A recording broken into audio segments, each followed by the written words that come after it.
இயேசு மத்தேயு 13:32 அற்புதமான இந்த வசனத்தை ஆண்டவர் சொல்லுகிறதை நாம் பார்க்கிறோம். என்ன சொல்றார் ஆண்டவர்? அது சகல விதைகளிலும் சிறிதாய் இருந்தும் வளரும் போது சகல பூண்டுகளிலும் பெரிதாகி ஆகாயத்து பறவைகள் அதன் கிளைகளில் வந்து அடையத்தக்கத மரமாகும் என்றார். அல்லேலூயா. கவனிங்கள், ஒரு செடி வைத்தால் அது எப்பொழுது பெரிய மரமாகும் என்று நாம் அந்த செடியை குறித்த ஒரு எதிர்பார்ப்போடு நம்ம வாழ்க்கையில் நாம் காணப்படுவோம். நீங்க வளர்ந்து வர பிள்ளைங்களை கூட நீங்க கேட்டு பாருங்க. அவங்க சிறு வயதிலிருந்து அவங்களுடைய ஆசை என்னவா இருக்குன்னா, எப்ப நான் பெரிய ஆளாக மாறுவேன், எப்ப எனக்கு மீசெல்லாம் வரும் அப்படின்னு சின்ன வயசுல என்ன செய்வாங்கன்னா அந்த எதிர்பார்ப்போட பிள்ளைங்க இருப்பாங்க. எங்க அம்மா சாப்பாடு போடும்போது எங்க அப்பா தட்டு பெருசா இருக்கும். எங்களுக்கு வைக்கிறத விட எங்க அப்பாவுக்கு ஒரு பங்கு அதிகமா வைப்பாங்க. அப்போ நான் மனசுல யோசிப்பேன், நம்ம அப்பா மாதிரி நிறைய நமக்கு வைக்கணும்னா சீக்கிரத்தில் நாம் பெரிய ஆளாகணும் அப்படி யோசிச்சது உண்டு. கண்டிப்பா எல்லாருக்குமே ஒரு ஆசை உண்டு. சீக்கிரத்தில் அதை விசில் கொஞ்சம் கம் பண்ணுங்க. சீக்கிரத்தில் என்னது பெரிய ஆளா நம்ம வரணும் அப்படின்னு. இந்த எண்ணம் தப்பா ரைட்டா? நமக்கு ஒரு கேள்வி. நான் சொல்றேன், இந்த எண்ணம் நமக்கு தப்பே கிடையாது. மௌனமான ஆமீன் வேண்டாம், உற்சாகமான ஆமீன் தான் வேணும். அல்லேலூயா. பாவம், ஏதோ துக்கமா சொல்லிட்ட மாதிரி ஆமீன் அப்படின்னு முள்ளமா. எங்க நீங்க பெரிய ஆளா வரணும் அப்படின்னு நல்லதான் சொல்றோம். அப்ப மாமீன் எப்படி வரணும்?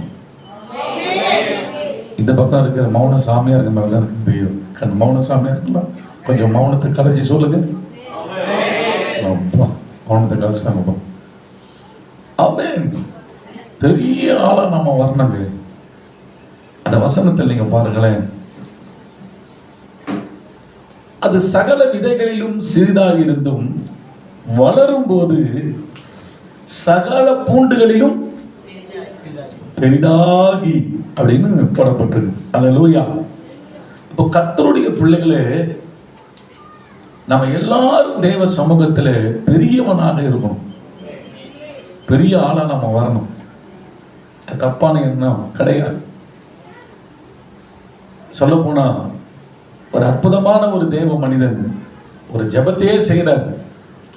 என்ன பெரியவனாக்கும் அப்படின்னு ஜெபிக்கிறார். என் எல்லைகளை என்ன செய்யுங்க கர்த்தாவே, பெரிதாக்குங்க அப்படின்னு அவர் ஜெபிக்கிறார். இதை எங்க பார்க்கலாம்? 1 நாளாகமத்தின் புஸ்தகம் 4ஆம் அதிகாரம் 10ஆம் வசனத்தை எடுத்து நான் பார்க்கும்போது, யாபேஸ் இஸ்ரவேலின் தேவனை நோக்கி தேவரீர் என்னை ஆசீர்வதித்து என் எல்லையை பெரிதாக்கி உமது கரம் என்னோடு இருந்து தீங்கு என்னை துக்கப்படுத்தாதபடிக்கு அதற்கு என்னை விலக்கி காத்தருளும் என்று வேண்டிக் கொண்டான். ஜெபம் பண்ணினான். அவன் வேண்டிக் கொண்டதை, அது முக்கியமான பாயிண்ட், தேவன் அருளினார். அவன் வேண்டிக் கொண்டதை தேவன் அருளினார். என்ன வேண்டிக் கொண்டார்? நிறைய பாயிண்ட் அதுல இருக்குது. அதுல ஒரு பாயிண்ட் என்ன தெரியுமா? ஆண்டவருக்கு மகிமை உண்டாகட்டும், தேவனே என் எல்லைகளை பெரிதாக்கும். இப்ப ஆண்டவர் யாபேசை பார்த்து சொல்லி இருக்கலாம், அதே என்ன பெருசா கேட்டுனுக்குற, அதெல்லாம் பாவம், அதெல்லாம் தப்பு, புரியுதா? இருக்கிறத வச்சு அப்படியே கம்முன்னு பெருசா எல்லாம் அதை எதிர்பார்க்காத அப்படின்னு ஆண்டவர் யாபேச சொல்லி இருக்கலாம். ஒரு ஜெபத்தை நான் கேட்க மாட்டேன், பாவமான ஜெபம் அப்படின்னு சொல்லி இருக்கலாம். ஆனா வசனத்தை நல்லா கவனிங்க. அவருடைய ஜெபம் எப்படி இருக்குது ஹார்ட்ல, என் எல்லை என்ன செய்யணும், பெருசாக்குங்கப்பா அப்படின்னு ஜெபம் பண்றாரு. அந்த ஜெபத்துக்கு கர்த்தர் என்ன செய்தார்னா, வேதம் சொல்லுது பதில் கொடுத்தாராங்க. பதில் கொடுத்தாராம். கர்த்தர் அவன் வேண்டுதலை என்ன பண்றது, கடைசியா 10 படிங்க, 4:10. அவன் வேண்டிக் கொண்டதை தேவன் அருளினார். அவன் வேண்டிக் கொண்டதை தேவன் என்ன செய்தாராம், அருளினார் அப்படின்னு போட்டிருக்கு. கரங்களை உயர்த்துவோமா? அப்படின்னா என்ன, அந்த ஜெபம் கர்த்தருக்கு பிரியமா இருக்கு. இப்ப கொடுக்கிறாருன்னா பிரியம் இருந்தா தானே கொடுக்க முடியும். இந்த ஜெபம் கரெக்டா இருந்தா தானே, கரெக்டா இருந்த ஜெபம், அதனால பதில் கரெக்டா வந்திருக்குது. அப்போ பெரியவனாக நீங்க வேண்டும் என்பது தேவன் விரும்புகிற காரியம். எத்தனை பேர் ஆமென் சொல்றீங்க? எல்லாம் அந்த உதட்ட மூடிதான் வச்சுன்னு இருப்போம். ஆமா, அது ஏன் எவ்வளவோ சொல்றோம், ஒரு அந்த விசுவாசம் ஏன் நமக்கு வர மாட்டேங்குது? எனக்கு ரொம்ப ஒரு வாயை திறந்து ஆமென் அல்லேலூயா ஆமென் அல்லேலூயா அதற்கு மகிமை வரட்டும். இதெல்லாம் ஒரு விசுவாச அறிக்கையோட செய்யுங்க. தேவன் உன்னை பெரியவனாக்க விரும்புகிறார். ஆமென், ஆண்டவருக்கு ஸ்தோத்திரம். அதனால கர்த்தர் பிள்ளைகளே, நீங்கள் இந்த நாளில் ஆண்டவர் உங்களுக்கு கொடுக்கிற வாக்கு, உங்களை குறித்த சித்தம் என்ன, நீ பெரியவனாகணும், உன் எல்லைகள் பெரிதாக்கப்பட வேண்டும். அல்லேலூயா, ஆண்டவருக்கு மகிமை. சரி, எதுக்கு எல்லைகள் பெரிதாக்கப்படணும் அப்படின்னு பார்த்தீங்கன்னா, எதுக்கு நீ பெரியவன் ஆகணும் அப்படின்னு பார்த்தீங்கன்னா, இதுலதான் ஒரு பாயிண்ட். நம்ம சுயத்துக்காக, சுயநலத்துக்காக நாம் பெரியவனாக வேண்டும் என்பது அது தப்பு. ஆமென். அந்த 2 ஃபேனையும் ஆஃப் பண்ணிட்டீங்கப்பா, போட்டு விடுங்க, பரவாயில்ல. கவனிங்க, நம்ம சுயநலத்துக்காக நாம பெரியவனாகணும், அது என்னது, தப்பு. சொல்றது உங்களுக்கு புரியுதா? என் குடும்பம், நானு, எந்து ஆண்டவரே இதை மட்டும் பெருசாக்குங்கப்பா, பெருசாக்குங்கப்பா, நாங்க மட்டும் இதுல அப்படியே என்னது சாப்பிட்டுட்டு அப்படியே அப்படியே இருக்கிறோம், பாப்பா பெருசாக்குங்கப்பா. இது தப்பு. பெரியவனாக வேண்டும் என்பது எந்த அடிப்படையில் நீங்க ஜெபிக்கணும்னா, மத்தேயு 13:38 படிக்கலாம். அது சகல விதைகளிலும் சிறிதாயிருந்தும் வளரும் போது சகல பூண்டுகளிலும் பெரிதாகி ஆகாயத்து பறவைகள் பெரிதாகி, கவனிங்க, பெருசாயிட்டு, அது விசில் கொஞ்சம் கம் பண்ணுங்களேன், 3வது நான் சொல்றது கொஞ்சம் பெரிதாகி ஆகாயத்து பறவைகள் அதன் கிளைகளில் வந்து, கவனிங்க, பெருசாயிடுச்சு. இப்போ பெருசானது எதுக்காக? ஆகாயத்து பறவைகள் அதன் கிளைகளில் வந்து அடையத்தக்க மரமாகும். அப்போ பெரிதானது எதுக்காகனா, எங்கேயோ இடம் இல்லாம இருக்கிற ஆகாயத்து பறவைகள்லாம் வந்து என்ன செய்யணும், அந்த பெரிய அந்த மரத்து மேல வந்து உட்கார்ந்து அந்த மரம் இலைப்பாறுதலை அந்த பறவைகளுக்கு கொடுக்கணும். அப்போ நீங்க பெரிய ஆளாகணும், பெரியவனாகணும், என் எல்லைகள் பெரிதாகணும், என் ஆசீர்வாதத்தின் எல்லைகள் பெரிதாகணும், என்னுடைய பணத்தின் எல்லைகள் பெரிதாகணும், அந்த காரியம்லாம் சொல்றேன், இதெல்லாம் பெரிதாகணும் அப்படி சொன்னா, இது உங்களுக்காக மட்டும் கிடையாது. சுயத்துக்காக நீங்க இப்படி ஜெபம் பண்ணா அந்த ஜெபம் கேட்கப்படாது. எதுக்கு நீங்க ஜெபம் பண்ணோம்? நீங்க என்ன ஏன் பெரியவனாக்கணும் ஆண்டவரே, நான் அநேகருக்கு ஆசீர்வாதமா நான் இருக்கணும் ஆண்டவரே, அநேகர் என்னுடைய அந்த ஆண்டவரே பெரிய கிளையில ரெஸ்ட் எடுக்கணும் ஆண்டவரே, நான் அநேகருக்கு ஒரு நன்மை செய்கிறவனாய், அநேகருடைய தாகத்தை தீர்க்கிறவனாய், அநேகருடைய பசியை ஆற்றுகிறவனாய், அநேகருக்கு ஒரு ஆசீர்வாதமான பாத்திரமாய் நான் மாற என்னை பெரியவனா. ஆமென் ஆமென் ஹல்லேலூயா. இதுதான் கர்த்தர் விரும்புகிற ஜெபம். நான் உண்டு, என் குடும்பம் உண்டு, எங்களை பிரிஞ்சா அண்ணே போங்க அப்படி கிடையாது. ஆமென். நிறைய பேர் என்னை பெருசு நீங்க ஆகணும், ஏன் தெரியுமா, பெரியவன் ஆகணும், ஏன்னா நான் அநேகருக்கு கொடுக்கணும், அநேகரை தாங்கணும், அநேகரை பலப்படுத்தணும், அதுக்கு என் கிளைகள் பெருசாகட்டும். இல்ல, அந்த மரம் ஏன் பெருசாச்சு? ஆகாயத்து பறவைகள் வந்து என்ன செய்யுது? அது தங்குது, தங்குறதுக்காக அது பெருசாக்கப்பட்டது. அப்போ ஏன் நம்ம பெரியவனாக மாறணும்? ஏன் ஆண்டவர் விரும்புறாருன்னா, நாம அநேகருக்கு ஆசீர்வாதமா இருக்கணும். பக்கத்துல இருக்கவங்க கை பிடிச்சு சொல்லுங்க, நீங்க அநேகருக்கு ஆசீர்வாதமாக இருக்க கர்த்தர் உங்களை பெரியவனாக்குவார். ஆமென். இந்த குணம் உங்களுக்கு இருக்குதா? இருந்துச்சுன்னா பெரியவனாக்கிடுவார். நீங்க ஜெபம் பண்ணா அந்த ஜெபத்துக்கு ஆமென் மகனே நான் உன் பக்கத்துல இருக்கிறேன், ஆமென் மகளே நான் உன் பக்கத்துல இருக்கிறேன், ஏன்னா இந்த ஜெபம் எனக்கு பிரியமானது, ஹல்லேலூயா அப்படின்னு கர்த்தர் நிச்சயமா என்ன செய்வார்? உங்களை கண்டிப்பா பெரியவனாக்குவார். கவனிங்க, அந்த ஜெபத்தை ஆண்டவர் கேட்டார் பாருங்க, கேட்டார். அப்போ தேவன் உங்க ஜெபத்தை கட்டாயம் கேட்பார். யாருக்கு, எதுக்கு, எப்படி ஜெபிக்கணும்? என்ன பெரியவனாக்கும். எதுக்காக? அநேகருக்கு நான் ஒரு ஆசீர்வாதமான பாத்திரமா இருக்கணும், அநேகருக்கு நான் பயன்படுகிற ஒரு பாத்திரமா இருக்கணும், அநேகருக்கு நீ கொடுக்கிறது அநேகருக்கு அது ஆசீர்வாதமாக அமையணும். ஆமென். ஆண்டவருக்கு ஸ்தோத்திரம். அப்படி நீங்க இருந்தீங்கன்னா உங்க எல்லையை கர்த்தர் கட்டாயமாக பெரிதாக்குவார். கவனிங்க, எதெல்லாம் நீங்க பெருசாகணும், பெரிய ஆளாகணும், உங்க எல்லைகள் பெரிதாகணும் அப்படின்னா உங்க ஜெபத்தின் எல்லைகள் பெரிதாகணும். எல்லைகள் ஆசீர்வாதம் சொன்னா ஒன்லி நம்ம பணம் அப்படின்ற மட்டும் நினைச்சிடக்கூடாது. ஆமென். என்ன உங்க எல்லைகள் பெரிதாகணும்? ஜெபத்தின் எல்லைகள் பெரிதாகணும். கை வைத்து ஒரு அல்லேலூயா சொல்லுவோம், சத்தமா சொல்லுவோம், நல்ல வாய் திறந்து சத்தமா சொல்லுவோம், அல்லேலூயா. ஜெபத்தின் எல்லைகள் பெரிதாகணும். அரை மணி நேரம் தான் நான் ஜெபம் பண்றேன், ஒரு மணி நேரம் தான் நான் ஜெபம் பண்றேன். இப்போ உங்க எல்லை என்ன செய்யணும்? ஜெபத்தின் எல்லைகள் பெரிதாக்க ஆண்டுகிட்ட நீங்க ஜெபம் பண்ணணும். இரண்டாவது, உங்க வேத வாசிப்பின் எல்லை பெருசாகணும். எவ்வளவு இன்னைக்கு பைபிள் படிச்சீங்க பிரதர்? எனக்கு ஒரு அதிகாரம் படிச்சேன், 2 அதிகாரம் படிச்சேன். அப்போ உங்க எல்லைகள், வேத வாசிப்பின் எல்லைகளை கர்த்தர்கிட்ட கேட்கணும். பெருசாக்குங்கப்பா என் வேத வாசிப்பு எல்லைகளை. ஆமென். இதெல்லாம் இருந்தாதான் ஆகாயத்து பறவை வந்து தங்கும். வெறும் காசு பணத்தை கொடுத்து அது ஆசீர்வாதமா நீங்க இருந்த முடியுமா? இப்போ ஒரு பேச்சுக்கு சொல்றேன், இப்போ ஒரு நோய் வந்துடுச்சு, நம்ம டாக்டர் கிட்ட போய் செலவு பண்றோம், பணம் நிறைய வச்சு நம்ம செலவு பண்றோம் வச்சுங்க. டாக்டரும் ட்ரீட்மெண்ட் எடுத்து கடைசியில ஒன்றும் முடியலப்பா அப்படின்னு சொல்லிடுறாரு.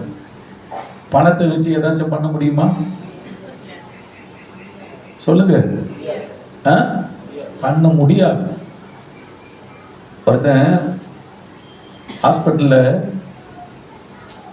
பணத்தை தூக்கி அடிக்கணும். நர்ஸுங்க டாக்டர்லாம் வந்து பொறுக்கிறாங்க, அந்த பணத்தை பொறுக்கி அவங்க கையில் தான் கொடுக்குறாங்க. ஏன்னா லூரி பண்ற? அப்போ அவனுக்கு கோபத்தில் அவன் சொல்றான், எனக்கு வந்து கேன்சர் வந்துச்சு, நான் பெரிய கோடீஸ்வரன், அப்போ என்கிட்ட கோடி கோடியா பணம் இருக்குது, டாக்டர் கிட்ட கொடுத்து இந்த கேன்சர் வியாதியிலிருந்து எனக்கு குணமாக்குறதுக்கு பெட்டி பெட்டியா நான் கொடுக்குறேன்.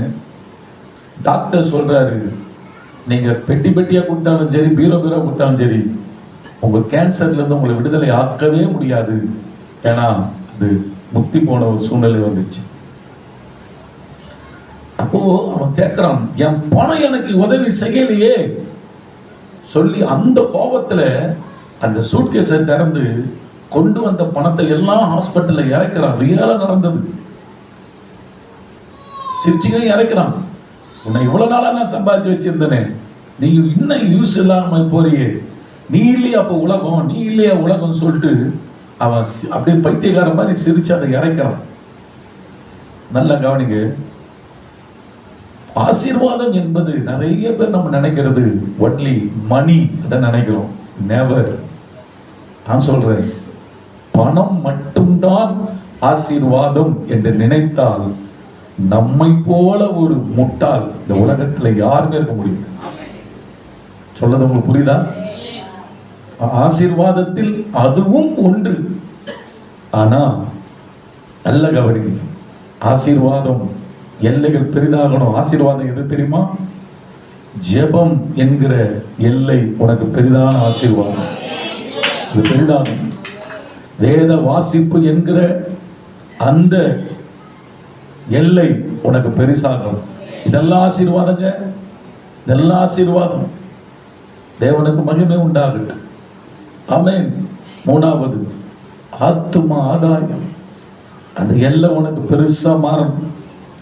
நாலாவது, பரிசுத்த வாழ்க்கை, பசுத்த ஜீவியம், சுத்தமா வாழ்ற வாழ்க்கை. அந்த எல்லை உனக்கு பெருசாகிட்டே போகணும். கை வைத்து கர்த்தரை துதிப்போம்.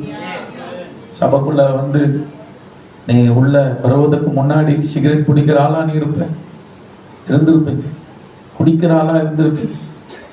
எப்படிலாம் வாழக்கூடாதோ அப்படிப்பட்ட ஒரு வாழ்க்கை தான் நீங்க வாழ்ந்துருப்பீங்க. ஆனா சபைக்குள்ள வந்த பிறகு உன் பரிசுத்தத்தின் எல்லை பெருசாயிடும்.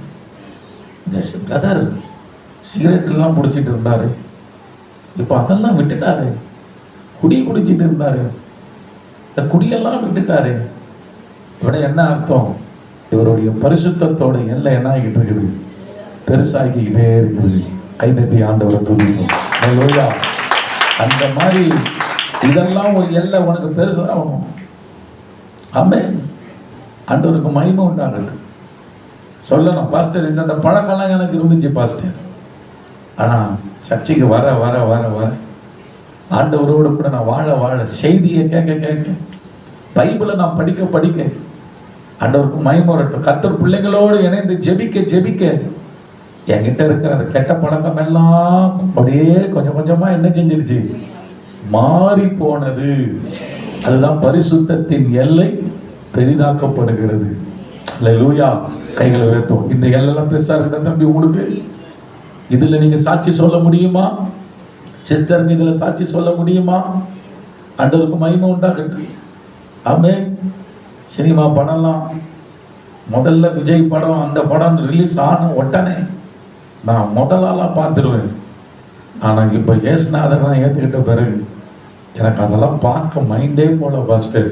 ஏன்னு சொன்னால் அது மாயைன்னு எனக்கு நல்லா தெரிஞ்சு போச்சு. ஆமென். உன் எல்லை, பரிசுத்தத்தின் எல்லை பெருசா இருக்க தம்பி. பரிசுத்தத்தின் எல்லை ஒன்று பெருசா இருக்குதாம்மா. ஆமென். இந்த மாதிரியெல்லாம் உன் வாழ்க்கை மாறணும். இதெல்லாம் ஆசீர்வாதம். வெறும் பணம் மட்டும் கிடையாது. இதிலெல்லாம் நீங்க ஜெயிச்சு வரணும் மேல. அப்படி ஜெயித்து வரும்போது தான் ஆண்டவர் உன்னை ஆசீர்வதிப்பார். நீ மேல பரிசுத்தம் எல்லாம் உனக்கு பெரிதாக நீ ஆசீர்வாதமாக இருப்ப. அல்லேலூயா. உன் பரிசுத்தத்தின் எல்லை என்ன ஆகணும்? பெரிதாக்கப்படணும். நாலாவது, உன் பண தேவையின் எல்லையும் பெரிதாக்க ஆண்டு வல்லவராக இருக்கிறார். கைகளை வைத்தோம். இப்போ நீங்கள் நல்லா யோசிச்சு பாருங்களேன். இயேசுநாதரை ஏற்றுக்கொள்ளாத முன்னாடி நம்மளாம் வறுமையில் தான். எல்லாரும் சொல்ல முடியாது, வறுமையில் சில குடும்பம் இருக்கும். நான்லாம் ரொம்ப வறுமையில் இருந்த குடும்பம். ஆண்டவரை ஏற்றுக்கொள்ளாத முன்னாடிலாம் ரொம்ப வறுமையில் இருந்த குடும்பம். ஆனால் நல்லா கவனிங்க, இயேசுவை ஏற்றுக்கொண்ட பின்பு ஆண்டவரையே நம்பிக்கையா வைத்து ஜெபம் பண்ணி பைபிள் வாசிச்சு சர்ச்சுக்கு ஒழுங்கா போவேன். ஒரு வாரம் கூட மிஸ் ஆகாம கரெக்டா ஆரம்ப ஜெபத்திலலாம் முன்னாடி சீட்ல தான் வந்து உட்காருவேன். சபையில நிறைய ஆளெல்லாம் பின்னாடி உட்கார்ந்து ஆசைப்படும். எனக்கு ஆசையெல்லாம் என்னன்னா முன்னாடி வந்து என்ன செய்வேன்? உட்காருவேன். எங்க பாஸ்டர் முகத்தை பார்க்கணும், அவர் என்ன சொல்றாருன்றதை கரெக்டா டைரியில எழுதி வச்சுக்கிட்டே இருப்பேன். அப்படி உட்காந்து ஆண்டவருடைய நாமத்தை மையப்படுத்தி ஆராதனை அப்படி போக ஆரம்பிச்சது. கவனிங்க, ஆண்டவருக்கு உண்மையா நான் இருந்தேன். கர்த்தர் என்னுடைய அப்ப நான் ரட்சிக்கப்பட்டு விசுவாசியா இருக்கும்போது ஆண்டவர் என் பண விஷயத்தில் என்னை ஆசீர்வதிச்சார். கை வைத்து ஆண்டவரை துதிப்போம். அல்லேலூயா. எனக்கு பண விஷயத்திலும் கர்த்தர் குறைய வைக்கலங்க. விசுவாசியா இருக்கும் போதே என்னை கர்த்தர் நல்லா ஆசீர்வதிச்சார். ஆண்டவருக்கு மகிமை. அல்லேலூயா. அவர் விரும்பின வேலையில போய் உட்கார்ந்து ஆண்டவர் நல்ல கை நிறைய சம்பளம் கொடுத்து பர்ச்சேஸ் மேனேஜர் அப்படின்ற ஒரு போஸ்டிங் எனக்கு கொடுத்தாங்க ஒரு கம்பெனி. அந்த கம்பெனி பேர் ரஜினி அண்ட் கம்பெனி, கோடம்பாக்கத்தில் அந்த கம்பெனி. சரிங்களா? அந்த கம்பெனியில் நல்ல சம்பளம் வாங்கி குடும்பத்தை குறையில்லாமல் கத்த நடத்த உதவி செய்தார். ஆண்டவருக்கு மகிமை. என் பணத்தின் எல்லையை கர்த்தர் விரிவாக்கினார். அப்பயே சரி, யாருக்கிட்டையும் கை நீட்டி 10 ரூபா கடன் வாங்க மாட்டேன். ஆமென். கடன் வாங்காம அந்த குடும்பத்தை நடத்த கல்யாணம் ஆகாத முன்னாடியே சரி ஆண்டவர் கிருபை தந்தார். தேவனுக்கு மகிமை உண்டாகும். அல்லேலூயா. பணத்தின் எல்லைகளை கர்த்தர் விரிவாக்க உண்மை உள்ளவராய் இருக்கிறார். அப்போ கவனிங்களேன், இப்போ இயேசுவை நாம் ஏற்றுக்கொள்ளாத போது பண கஷ்டம். இப்போ இயேசுவை நாம் ஏற்றுக்கொண்டு உள்ள வந்துட்டோம். உள்ள வந்த பின்பும் நாம வெளியே இருக்கிற ஜனங்களுக்கு எப்படி இருக்கணும்? எப்படி இருக்கணும்? நல்லா ஜெபிக்கிறீங்க, நல்லா பைபிள் படிக்கிறீங்க, நல்லா சர்ச்சுக்கெல்லாம் ஒழுங்கா வரீங்க, ஓகே. அதே சமயம் ஐயோ பாவம், இந்த சிஸ்டர், இந்த பிரதர் பாவம் சாப்பாட்டுக்கெல்லாம் கூட கஷ்டப்பட்டுட்டு இருந்தாங்க. இப்போ சர்ச்சுக்கு போய் கூட பாரு அதே போல இருக்கிறாங்களே பாவம் அப்படின்னு சொல்றதா தேவ நாம மகிமைப்படும்? சொல்லுங்க. அப்படின்னு சொல்றதா தேவ நாம மகிமைப்படும்?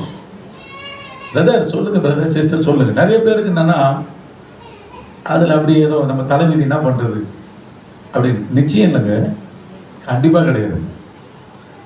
தேவன் அடுத்த ஜனம் நம்மளை பார்த்து சாப்பாட்டுக்கு வக்கல்ல, துணிமணிக்கு வக்கல்ல இப்படி சொல்றதுக்கு கர்த்தர் நம்மளை அழைச்சிருப்பார் நீங்க நினைக்கிறீங்க? ஒரு நாளும் கிடையாதுங்க. சீமானாக கர்த்தர் மாற்றுவதற்கு நம்மை அழைத்திருக்கிறார். அல்லேலூயா. சீமானாக கர்த்தர் மாற்ற நம்ம அழைத்திருக்கிறார். ஆண்டவருக்கு மகிமை உண்டாகட்டும். நல்ல கவனிங்க. அப்போ உங்க பணத்தின் எல்லையில நீங்க பெரிதாக்கப்படணும். விசுவாசிக்கு புரியுதா உங்களுக்கு? ஆமென். ஆண்டவருக்கு மகிமை. அதுக்கு தேவனிட்ட நீ நெருங்கணும். பொய் சொல்லக்கூடாது, திருடக்கூடாது.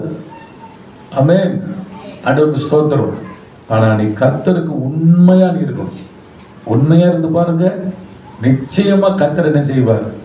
அடுத்தவர்கள் உன்னை பார்த்து இவர்கள் சபைக்கு சென்றதால் பல விஷயத்திலே இவர்கள் எல்லைகள் பெரிதா இருக்கிறது, இவர்கள் பண விஷயத்திலும் இவர்கள் எல்லையை கர்த்தர் பெரிதாகி விட்டார் என்று அநேக சாட்சி சொல்ற அளவுக்கு உங்க குடும்பத்தையும் வாழ்க்கையும் கர்த்தர் மாற்றுவதற்கு உண்மை உள்ளவராக இருக்கிறார். விசுவாசிக்கிறீங்களா? அல்லேலூயா, அல்லேலூயா. புரியுதா? அப்படி சொல்லணும் ஜனங்க. ஆண்டவருக்கு மகிமை வரும். சபைக்கு வந்த பாஸ்டர், கர்த்தர் ஆரம்பத்தில் எவ்வளவோ கஷ்டத்துல இருந்தேன், ஆனா ஆலயத்துக்குள்ள வந்த பிறகு கொஞ்சம் கொஞ்சமா என் கடன் எல்லாம் அடைக்கப்பட்டது. ஆண்டவர் இன்னைக்கு கடன் இல்லாம என்னை வாழ வச்சிருக்கிறார். என் பிள்ளைங்களாம் வேலைக்கு போவாதுங்க, புரியுதுங்களா? சோம்பேறிங்களா வீட்டுல இருக்கும். ஆனா இன்னைக்கு என் பசங்கள்லாம் வேலைக்கு போகிற அளவுக்கு கர்த்தர் வைத்திருக்கிறார். என் கணவன் வேலைக்கு போக மாட்டார், ஆனா இப்ப என் கணவன் வேலைக்கு போறார். எங்க குடும்பம் ஆசீர்வாதமா இருக்குது. நாங்க அநேகருக்கு கொடுக்கிற அளவுக்கு வைக்கிறோம் அப்படின்னு என்னது நம்மளை குறித்து சாட்சி சொல்ல வேண்டும். அப்போ உன் எல்லை என்ன ஆகணும்? பெரிதாக்கப்பட வேண்டும். கை வைத்து ஆண்டவரை துதிப்போம். அல்லேலூயா. தேவன் நிச்சயமாக அந்த கிருபையை நமக்கு தருவாராக. எத்தனை பேர் உண்மையா சொல்லுங்க, நான் இயேசு ஏற்றுக்கொள்ளாத முன்னாடி இருந்த என் பொருளாதார நிலைமை விட இப்போ நான் இயேசு ஏற்றுக்கொண்ட பின்பு என் பொருளாதாரத்தின் நிலை மாற்றப்பட்டிருக்கிறது, மேன்மையாய் வந்திருக்குது. எத்தனை பேர் கை வைத்து ஆமைன்னு சொல்ல முடியும்? 100% பேர் இதை நாம் தாராளமா என்ன செய்ய முடியும்? சொல்ல முடியாது. முதலாவது நான். ஆமென். நான் ரட்சிக்கப்பட்ட இந்த நாட்கள்ல கர்த்தருக்கு நான் உண்மையா இருந்திருக்கேன். உண்மையா அவர் சொல்ற ஜெப வாழ்க்கை, வேத வாசிப்பு வாழ்க்கை, இதை கொடுக்குற வாழ்க்கை நிச்சயமா இருக்கும்போது கர்த்தர் அதுலயே எல்லாம் என்ன செய்தார்? விசுவாசியா இருக்கும் போதே சரி பெரிதாக மாத்தினார். ஆண்டவருக்கு மகிமை வரட்டும். சரியா? அதனால கர்த்தர் நம்முடைய எல்லை என்ன செய்வார்? பண எல்லையும் நிச்சயமா பெரிதாக, அதுவும் ஒரு பிளெஸிங் தான், அதுவும் ஒரு ஆசீர்வாதம் தான். ஆமென். ஆண்டவருக்கு ஸ்தோத்திரம். ஆனா கண்டிஷன்ஸ் என்ன? உன் வீட்டுல குடி இருக்கக்கூடாது, குடி பழக்கம் இருக்கக்கூடாது, விபச்சாரம் இருக்கக்கூடாது, அல்லேலூயா, விக்கிரக ஆராதனை இருக்கக்கூடாது வீட்டுக்குள்ளே. ஆமென். போதைங்க இருக்கக்கூடாது வீட்டுக்குள்ளே. ஸ்தோத்திரம். இதெல்லாம் வீட்டுக்குள்ள இருந்துச்சுன்னா புரியுதா? ஆபாச படங்கள் இருக்கக்கூடாது வீட்டுக்குள்ளே. கை வைத்து கர்த்தரை துதிப்போம். இதெல்லாம் இருந்துச்சுன்னா வீட்டுக்குள்ள ஆசீர்வாதம் தங்காது. நான் சொல்றது உங்களுக்கு புரியுதுங்களா? சில குடும்பம்லாம் கர்த்தருக்குள்ள நல்ல கவனிங்க, நல்ல கவனிங்க, கிறிஸ்துக்குள்ள வந்தோம் பிளெஸிங் இல்லை. சில நேரத்தில் நமக்கு விசுவாச சோதனைகள் வரும், விசுவாச சோதனைகள் வரும், ஒண்ணுமே இருக்காது. ஆமென். அடுத்த நிலை என்ன? நான் எங்க போய் நிற்பேன்? கண்டிப்பா நீ கத்தரிக்கு திணிக்கும் கொடுக்குற ஆளா இருப்பேன். உன் தசம பாகம்லாம் குறை இல்லாம எக்ஸ்ட்ராவே வச்சு கொடுக்குற ஆளா இருப்பீங்க நீங்க. ஆனா உங்களை புடமிடுறதுக்கு விசுவாச சோதனையை கண்டிப்பா தேவன் அனுமதிப்பார். என்ன பண்றான் பார்க்கலாம். ஆமென். சோத்திரம். புரியுதா? கொடுக்காத ஆளுங்களுக்கு ஓகே தரித்திரம் சொல்லலாம். கொடுக்கிற பிள்ளைங்களுக்கு எப்படி தரித்திரம் அப்படின்னு ஒரு சிந்தனை நமக்கு வரும்ல. வருமா வராதா? எனக்கு ஏன்பா இந்த கஷ்டம், நான் கொடுக்குறேனே. நிச்சயமா வருங்க, நிச்சயமா வரும். ஆனா அந்த விஷயத்துல நீ உண்மையா இருக்கும்போது கர்த்தர் அந்த காரியத்துல நீ உண்மையா இருக்கிறத பார்த்துட்டாருன்னா ஆண்டவன் ஆசீர்வதிக்க ஆரம்பிச்சிருவார். அந்த இடத்துல தான் நாம மிஸ் பண்ண வாய்ப்புகள். இதுக்கு இந்த விசுவாச சோதனைக்கு உன் குடும்பத்தில் சில வேலைகளை தரித்திரம் வரும் கண்டிப்பா. நான் சொல்றது உங்களுக்கு புரியுதுங்களா? ஆனா அது நிரந்தரம் இல்லை. அதில் நீங்க பாஸ் ஆகணும். ஆமென். ஆண்டவருக்கு மகிமை. பாஸ் ஆகணும். ஆண்டவரே எனக்கு தரித்திரம் வந்தாலும் சரி, உமக்கு நான் உண்மையா இருக்கிறத நீ பார்க்க வைப்போம். என் வயிற்றுக்கு சாப்பாடு இருந்தோ இல்லையோ, ஆனா என் கர்த்தருக்கு நான் கொடுக்கறது, ஏழைங்களுக்கு கொடுக்கறது, ஆலயத்துக்கு கொடுக்கறது, குறையில்லாம நான் வைப்பேன் ஆண்டவரே அப்படின்னு நம்ம அந்த விசுவாசத்துல கர்த்தர் நம்மளை பார்க்கணும். சோதனையில பார்ப்பார். பார்க்கும்போது அதை ஜெயிச்சிட்டீங்கன்னு சொன்னா அடுத்த நிமிஷமே குறையில்லாத ஊற்றை கர்த்தர் உனக்கு கொடுக்க வல்லவராக இருக்கிறார். அல்லேலூயா. இது வேற ஒரு கேட்டகரி. ஆனா சில கேட்டகரி என்னன்னா நிரந்தரமாவே ஆசீர்வாதம் தங்கறத பார்க்க முடியல. நல்ல கவனிங்க. நான் ஆண்டுகிட்ட எதுக்கு ஏன் ஆண்டவர் இந்த வீட்டில் ஆசீர்வாதம் தங்க மாட்டேங்குது? ஆண்டவர் சொல்ற ஒரு காரியம், இந்த வீட்டில் குடிக்கிற மனிதன் இருக்கிறான். குடிக்கிற மனிதன் இருக்கிறான். இந்த குடிக்கிற மனிதன் இருக்கிற வரைக்கும் அந்த வீட்டில் நான் ஆசீர்வாதத்தை கொடுக்க முடியாது. ஆமென். நல்ல கவனிங்க. அந்த வீட்டில் யாரோ ஒருத்தவங்க ஜெபம் பண்ற ஆள் இருப்பான். அந்த ஜெபிக்கிற ஆளால தான் அந்த வீடு ஓடிக்கிட்டு இருக்கு. நிச்சயம் சொல்றேங்க சகோதரர்கள், நல்ல கவனிங்க. நீங்களாம் சத்தியத்தை அடுத்தவங்களுக்கு போதிக்கணும். எந்த வீட்டுல குடி இருக்குதோ அந்த வீட்டுல சாபம் இருக்கிறது. நல்லா புரிஞ்சுக்கு. எந்த வீட்டுல ஒரு புருஷன் குடிக்கிறானோ, ஒரு வாலிப பையன் குடிக்கிறானோ, அந்த வீட்டுல சாபம் அப்படி நிலையா தங்கி இருக்குது.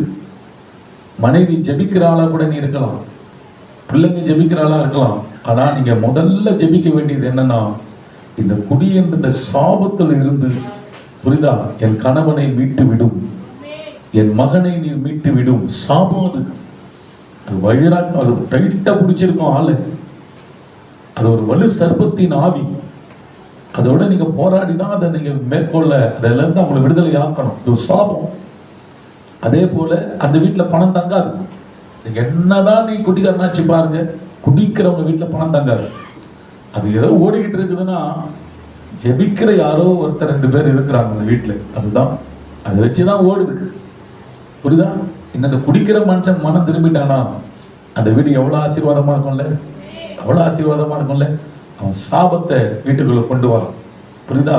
அதனால சிஸ்டருங்க, புரியுதுங்களா, பெற்றோர்கள், நம்ம வீட்டில் இந்த பழக்கம் உடைய ஆட்களுக்காக அவங்க ரசிக்கப்படாமல் இருப்பாங்க. என் கண்ணீரோடு ஜெபம் பண்ணி அந்த வலு சர்ப்பத்தின் ஆவியில் இருந்து அவங்களை விடுதலையாக்க நீங்க ஜெபம் பண்ணுங்க. இந்த குடிக்கிற கணவர்கள் எல்லாம் மனம் திரும்பணும். அது ஒரு பாம்பு ஆவி. குடிக்கிற ஆவி குடி தோண்டும். சில வீட்டில் பாருங்க, சில பிராந்தி பாட்டில் பாம்பு இருக்கும், பார்த்துருக்கீங்களா? சிம்பிள் போட்டிருப்பாங்க. பிராந்தி பாட்டில் பாம்பு இருக்கும். சோத்திரம். புரியுதா? அது ஒரு பாம்பு ஆவி. அப்போ இதெல்லாம் நீங்க ஜெபம் பண்ணணும். இந்த சாபத்தை முறிக்கணும் இயேசு நாமத்தில். ஆண்டவருக்கு மகிமை. அதே போல இந்த மாதிரி போதை பழக்கம், போதை, சில போதையிலே இருப்பாங்க பார்த்தீங்களா, கஞ்சா அப்படியே அது இது அப்படியே போட்டு போதை, அந்த வீடும் சாபம் இருக்குது. ஆமென். சாபம். விபச்சார பழக்கம் இருக்கிற வீட்டில் சாபம் அப்படியே வந்து தங்கிடும். புரியுதா? கவனமா நாம இருக்கணும். வீட்டெல்லாம் சுத்தமா வச்சுக்கணும். வீட்டை, ஆமா, நீ பெருக்கிறியோ இல்லையோ சோத்திரம், ஆனா இப்படிப்பட்ட செயல்லாம் நீங்க எப்படி இருக்கணும்? சுத்தமா இருக்கணும் வீட்டுல. புரியுதா? வீட்டுல கெட்ட படம் படக்கூடாது. அசுத்தமான ஆபாச படங்கள்ல டிவியில போட்டு பார்க்க கூடாது, செல்போன்ல பார்க்க கூடாது. இதெல்லாம் சாபம். தெரியுமா உங்களுக்கு? சாபம் நம்மளுடைய ஆசீர்வாதத்தை இதெல்லாம் கெடுத்துரும். இதெல்லாம் ஆசீர்வாதத்துக்கு தடை. உங்களுக்கு தெரியாது. இதெல்லாம் ஒரு அசுத்த ஆவி. உன் வீட்டை கர்த்தர் நல்லா ஆசீர்வதிக்கிறதுக்கு அழைச்சிருக்கிறார். ஆமென். ஆனா இந்த காரியத்தெல்லாம் இன்வால்வ் பண்றதுக்கு சாத்தான் உன் சிந்தனையில செயல்படும் போது, அது நீ செய்யும் போது சாபமாக வீட்டில் அமைஞ்சதால நீ என்னதான் சோத்திரம் சோத்திரம் சோத்திரம் சொன்னாலும் ஆண்டு சொல்ற முதல் வார்த்தை, உன் சாபமான காரியத்தை முதல்ல தூக்கி வெளியே எறி, அதுக்கப்புறம் நீ என்ன சோத்திரம் பண்ணு. ஆமென். அவன் கண்டுபிடிக்கணும் கர்த்தர் பிள்ளைங்க ஏன் இன்னைக்கு பிளெஸிங் இல்லை. புரியுதா? சில ஆண்கள்லாம் நான் பார்த்துருக்கிறேன், ஒரு ஓரமா போய் என்ன பண்ண, அந்த செடி ஓரத்தில் போயிட்டு 2 பேர் நின்று பாட்டில் அவுத்து குச்சின்னு இருப்பாங்க. கர்த்தர் சொல்லுவார், நீ ஏன் இந்த வீட்டில் ஆசீர்வாதம் இல்லை, நீ எத்தனை நாள் என்கிட்ட கேட்டிருக்கிற பாருங்க. பார்ப்பேன், கண் கூட பார்ப்பேன், பாட்டில் அவுத்து ஊத்தின்னு இருப்பார். அதுதான் தெரியுதா, இதுதான் சாபம். அவங்க வீட்டில் ஆசீர்வாதம் இல்லை. ஏன் சபைக்கு வந்த கொஞ்ச நாள்லயே சில ஜனங்க ஆசீர்வதிக்கப்பட்டுறாங்க. அவங்க சொன்ன வார்த்தைக்கு கீழ்ப்படிந்து சரி பண்ணிக்கிட்டாங்க தங்களை. அவங்க வீட்டில் ஆசீர்வாதம். இவங்க பல நாளா வராங்க, ஏன் ஆசீர்வாதம் இல்லை, குடிக்கிறவங்க கண் கூட நான் பார்த்தேன், அப்படியே நான் போயிட்டேன். அதுக்கு பிறகு அந்த பிரதருக்கு நான் ஆலோசனையை கொடுக்கல. ஏன் கொடுக்கணும்? சொல்லி கேட்டாதான் என்ன செய்ய முடியும், கொடுக்க முடியும். அதே தான் மறுபடியும் செய்யறாருன்னா எப்படி சொல்றது புரியுதுங்களா? ஆமென். அதனால கர்த்தர் பிள்ளைகளே, தேவன் நம் எல்லைகளை எல்லாம் பெரிதாக்க தான் ஆசைப்படுறாரு. ஆனா சாபத்தின் கிரியைகளை நீங்க வச்சுக்கிட்டு எல்லைகளை பெரிதாக்க, ஆண்டவரே நான் எவ்வளவு வருஷம் சர்ச்சைக்கு போறேன் ஆண்டவரே அப்படின்னு சொன்னா, ஆண்டவர் சொல்றார், முதல்ல சாபத்தை வெளியிடு, அப்பதான் நான் எல்லையை பெரிதாக்க முடியும். அப்ப கர்த்தர் பிள்ளைங்க ஒவ்வொன்றா நீங்க யோசிக்கணும். ஆமென். கர்த்தருக்கு ஸ்தோத்திரம். நேற்று என்ன சக்தி?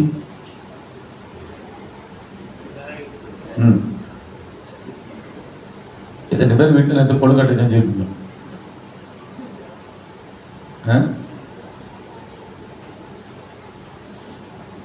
செஞ்சீங்களா இல்லையா?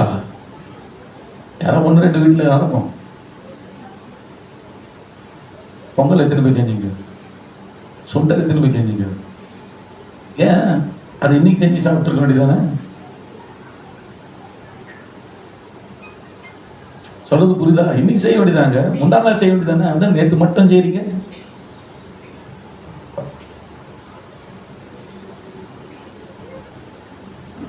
இப்போ கிறிஸ்மஸ் ஆண்டவரே அறியாத ஒரு ஆள், எங்க அத்தை ஆண்டவர் அறியாதவங்க.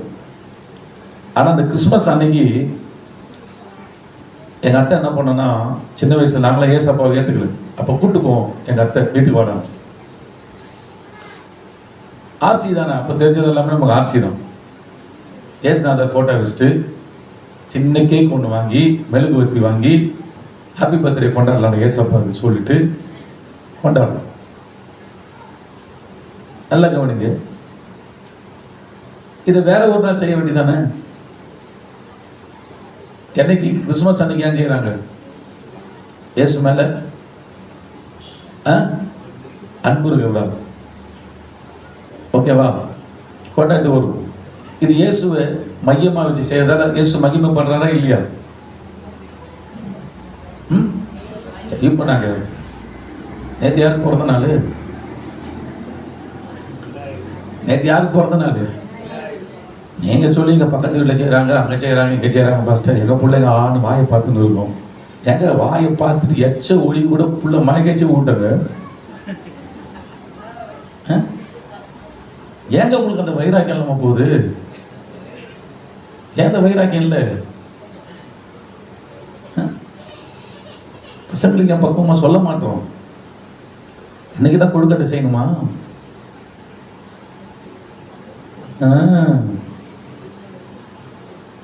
புரியுதா? கவனிங்க, அது சாபம். தயவு செய்தா மாத்துங்க. அந்த நாள்ல தானே மகிமைப்படுத்துறீங்க. அந்த நாள் அது ஒன்றும் பெரிய பாவம் மாதிரி ஒன்றும் உங்களுக்கு தெரிய மாதிரி இருக்கலாம். ஆனா என்னை பொறுத்த வரைக்கும் அது என்னதான், அந்த நாள்ல தானே நீ செய்யற. அப்போ உன் பிள்ளைய தானே ரொம்ப நேசிக்கிற. என் பிள்ளை அர்த்தம் வாயை பார்க்குதுன்னு சொல்லிட்டு பக்குவமா சொல்லி உட்கார வைங்க. அந்த நாள்ல பிரஜாதிங்க செய்யலாம், ஆனா நான் செய்ய மாட்டேங்க. எனக்கு கர்த்தர், என் பிள்ளையை விட எனக்கு கர்த்தர் முக்கியம். ஆமென். எனக்கு அந்த சுவையை விட எனக்கு கர்த்தர் முக்கியம். சிலுவையில பலியாகணும் நாம இருக்கலாம், தெரியுதா? அதனால என்னன்னா, வீட்டுல கட்டாயமா நீங்க வருங்க, பிசாசினுடையது ஒன்னும் வீட்டுல இருந்தா கூட அது நமக்கு ஜெபத்தை தடுத்துரும். பிசாசு செயல் ஒன்னும் உங்க வீட்டுல இருந்தா கூட ஜெபத்தை தடுத்துரும். அதுதான் என்ன பண்ணக்கூடாது, குண்டான தூக்கி ஓடக்கூடாது ஒரு குறிப்பிட்ட மாசத்துலலாம். என்கிட்ட வாங்க, நான் கண்டிப்பா ஊத்துறேன். இல்ல அவ்வளவு சீப்பாவா மாறிட்டோம். எவ்வளவு உபதேசங்களை நம்ம கேட்கிறோம். யாரு என் நன்மைக்கா? உன் குடும்பத்துல சாபம் வந்து தங்கிடுமா? உன் பிள்ளைங்க டேஞ்சரா போயிடும். ஆமென், ஸ்தோத்திரம். அதனால பட்னி கலந்து சாப்பிட்டாலும் சாவினை தவிர இந்த மாதிரி எல்லாம் பண்ண மாட்டேன்னு சொல்லி தீர்மானம் எடுங்க. இன்னைக்கே கர்த்தர் உன்னை ஆசீர்வதிச்சான்னு போகுது. அல்லேலூயா, ஆமென். அதனால பரிசுத்தம் ரொம்ப முக்கியம். ஆசீர்வாதம் வேணும்னா இந்த சாப செயல்பாடுகள்ல என்ன பண்ணக்கூடாது, இருக்கக்கூடாது. ஒண்ணு இருக்கக்கூடாதுங்க, ஒண்ணு இருக்கக்கூடாது. ஒரு சின்ன ஒரு மஞ்சப்பொடி டப்பா தான் இருக்கும், அதுல இருக்கும். அதை கூட நீங்க தூக்கி ஓரம் போட்டுறது ரொம்ப நல்லது. சரியா? ஆண்டவருக்கு ஸ்தோத்திரம். ரொம்ப கவனமா கையாளுங்க. தேவன் வெறுக்கிற எந்த ஒன்றும் வீட்டுக்குள்ள இருக்கக்கூடாது. ஆமென். ஆண்டவர் அப்போ உங்களை எல்லைகளை பெரிதாக்கி ஆசீர்வதிப்பார்.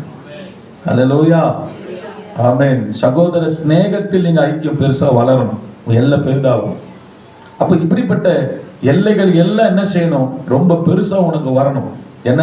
ஜெப எல்லை, வேத வாசிப்பின் எல்லை பெருசாகணும், ஆத்மாதாயத்தின் எல்லை பெருசாகணும், உன் பரிசுத்தத்தின் எல்லை பெருசாகணும், உன் பண தேவையின் எல்லை பெருசாகணும், உன் சகோதர ஐக்கியத்துவம் என்ன செய்யணும், எல்லை பெரிதாக வேண்டும்.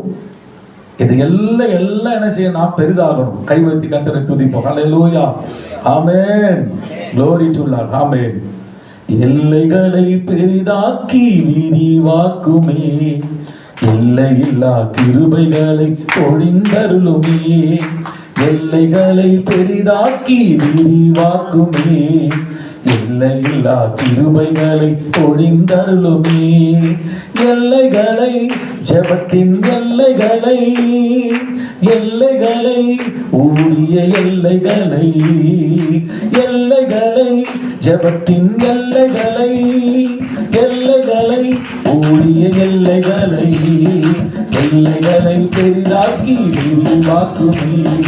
எல்லையில்லா கிருபைகளை பொழிந்தருளும். பாடுங்கள். எல்லைகளை பெரிதாக்கி விரிவாக்குமே, எல்லையில்லா கிருபைகளை பொழிந்தருளுமே.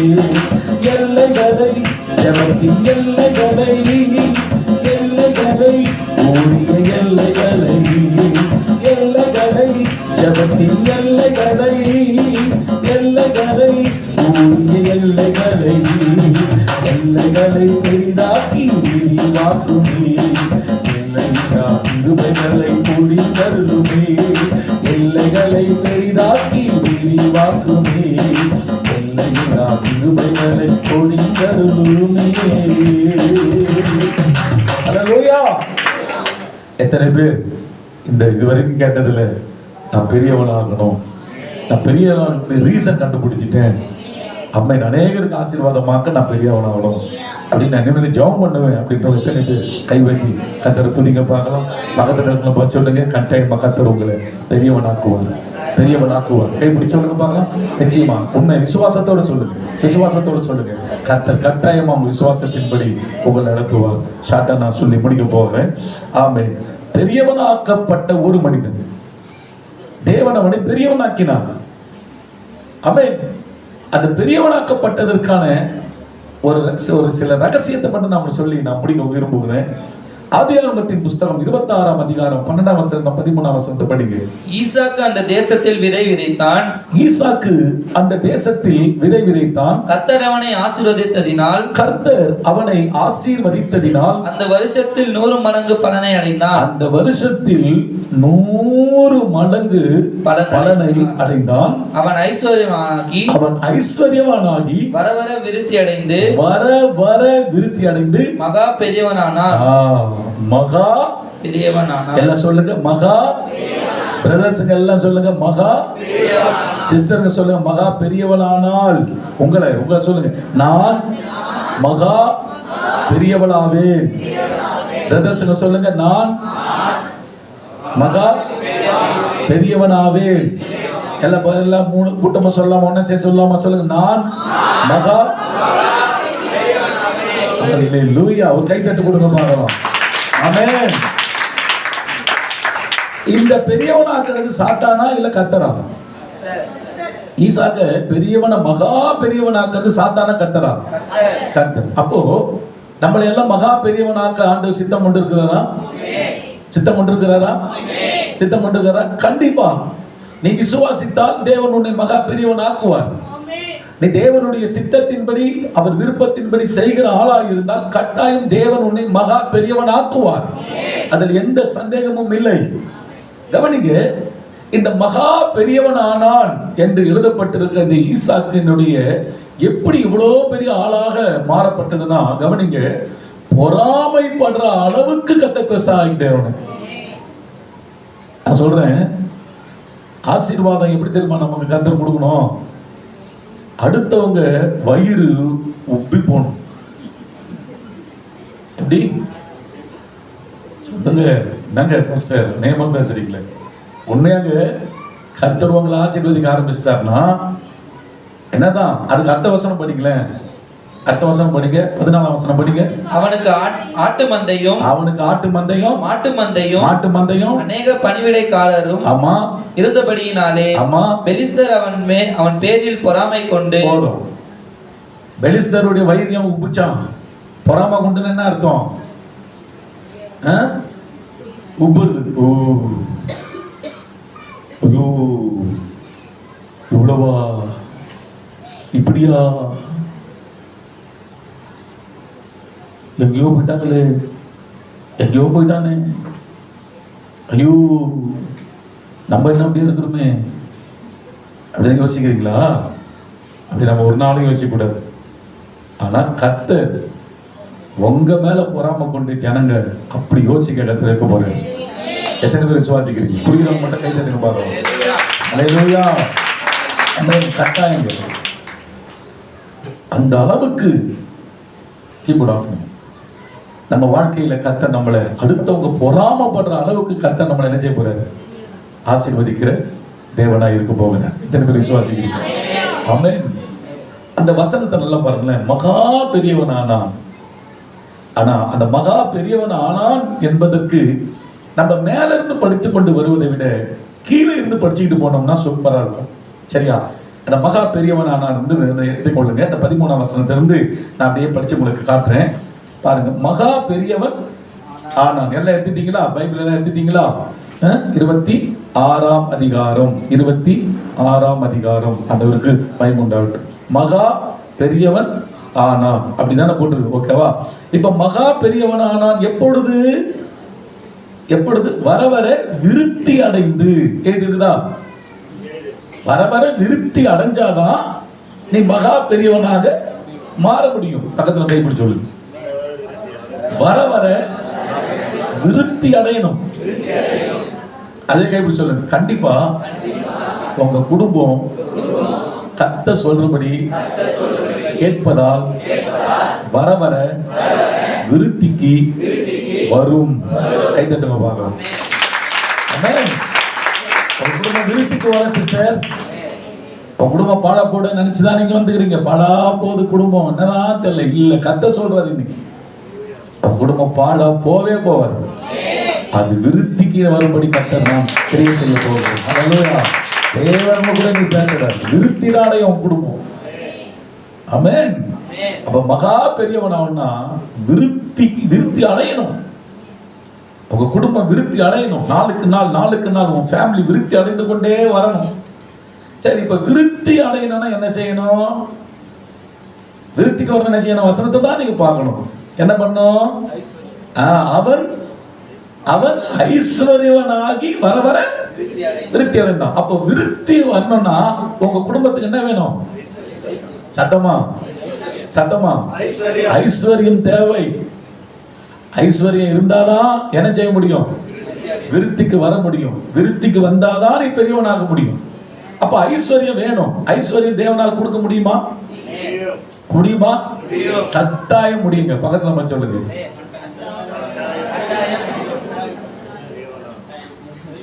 அவன் பக்கத்துல கை விட்டுட்டீங்களா? புடி சொல்லுங்க, நான் சொல்றது சொல்லுங்க. பணத்துக்கு தானே கஷ்டப்படுற, பணம் இல்லைன்னு தானே அழுது சபைக்கு வந்த. கவலைப்படாத, உன்னை ஐஸ்வர்யவான் ஆக்க கர்த்தரால் முடிய போகுது. விசுவாசிக்கிறீங்களா? நிச்சயமாக பண விஷயத்தை பத்தி கவலைப்படாதீங்க. நம்மளை பணத்தால் ஆசீர்வதிக்கிற தெய்வம் நம்ம கர்த்தர். அல்லேலூயா. ஈசாக்குக்கு ஐஸ்வர்யத்தை கொடுக்கிறாருன்னா கிறிஸ்துவின் ரத்தத்தால் கழுவப்பட்ட நம்மள என்ன பிச்சைக்காரனா விட்டுருவாரு? சொல்லுங்க. நமக்கும் ஐஸ்வர்யத்தை கொடுக்கிறதுக்கு அந்த தெய்வம் உண்மையுள்ளவராக இருக்கிறார். அல்லேலூயா. நம்ம பண கஷ்டத்தை பற்றி கவலைப்படாதீங்க. வசனம் என்ன சொல்லுகிறதோ அதை மட்டும் நல்ல கவனமா கவனிச்சு கீழ்ப்படிந்து நடந்துவாங்க. அவனை ஐஸ்வர்யவான் ஆக்கினார் கர்த்தர். இப்போ ஒரு கேள்வி, இப்ப என்ன கேள்வி நீங்களே கேட்டுக்கலாமே? ஐஸ்வர்யவாதுக்கு என்ன பண்ணணும்? இப்போ அந்த வசனத்தை படிங்க, அது மேல் வசனம். அந்த வருஷத்தில் 100 மடங்கு பலன் அடைந்தான். கவனிங்களேன், பலன் அடையும் போதுதான் ஐஸ்வர்யம் உனக்கு வருது. எப்ப பெரியவனாகிறீங்க? விருத்தி அடையும். எப்ப விருத்தி வருது? ஐஸ்வர்யம் ஆகணும். ஐஸ்வர்யவானா நீ எப்ப ஆக முடியும்? உனக்கு பலன் வரணும். பிசினஸ்ல உனக்கு பலன் வருதாப்பா? கைட்டு செய்றீங்களே வேலையில உனக்கு பலன் வருதா? வருதா? வரணும்.